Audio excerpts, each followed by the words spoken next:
Naam, habari za wakati huu, karibu tena tuendelee kuhabarishana taarifa mbalimbali. Ni mwendelezo wa taarifa kinachoendelea Mashariki ya Kati, vita kati ya Iran na Israel, mashambulizi makali ya makombora kutoka Iran kuelekea Israel. Muda huu tunavyoripoti ni kwamba kwenye miji kadhaa huko Israel mambo sio shwari, watu wamekimbia kujificha kwenye mahandaki, lakini pia ving'ora vikisikika maeneo mbalimbali kufuatia mashambulizi makubwa ambayo Iran wanayafanya tangu asubuhi, na hii ni kujibu mashambulizi ambayo Marekani wameyafanya na kushambulia vituo vitatu vya nyuklia vya Iran.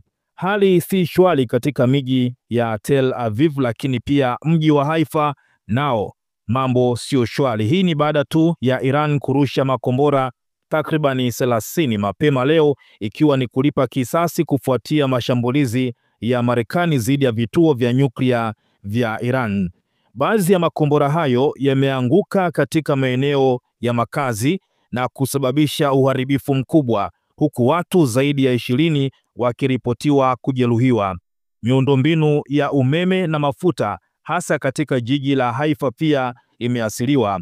Mfumo wa ulinzi wa anga wa Israel Iron Dome umefanikiwa kuzuia idadi ndogo ya makombora, huku mengi yakifanikiwa kupita na kusababisha madhara makubwa. Serikali ya Israel imetangaza hatua za dharura zikiwemo kufunga shule, biashara na maeneo ya umma, huku wananchi wakitakiwa kubaki ndani na kujificha kwenye mahandaki.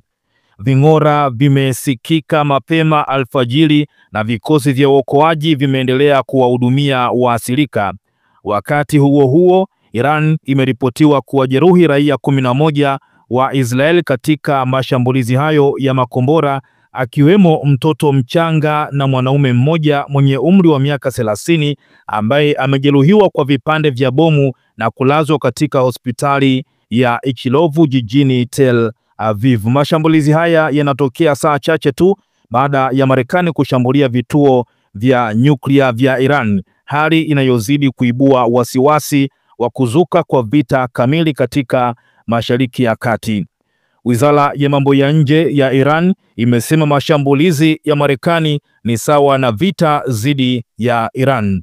Wizara ya mambo ya nje ya Iran imesema Marekani yenyewe imeanzisha vita hatari dhidi ya Iran baada ya Marekani kushambulia maeneo matatu ya nyuklia katika Jamhuri ya Kiislamu. Ulimwengu haupaswi kusahau kuwa ni Amerika wakati wa mchakato unaoendelea wa kidiplomasia ambayo ilisaliti diplomasia kwa kuunga mkono vitendo vya uchokozi vya utawala wa kimbari wa Israel. Wizara hiyo ilisema katika taarifa yake ndefu. Imeongeza kuwa Iran inahifadhi haki yake ya kupinga kwa nguvu zote uvamizi wa kijeshi wa Marekani na jinai zinazofanywa na utawala huo mbovu na kutetea usalama na maslahi ya taifa ya Iran.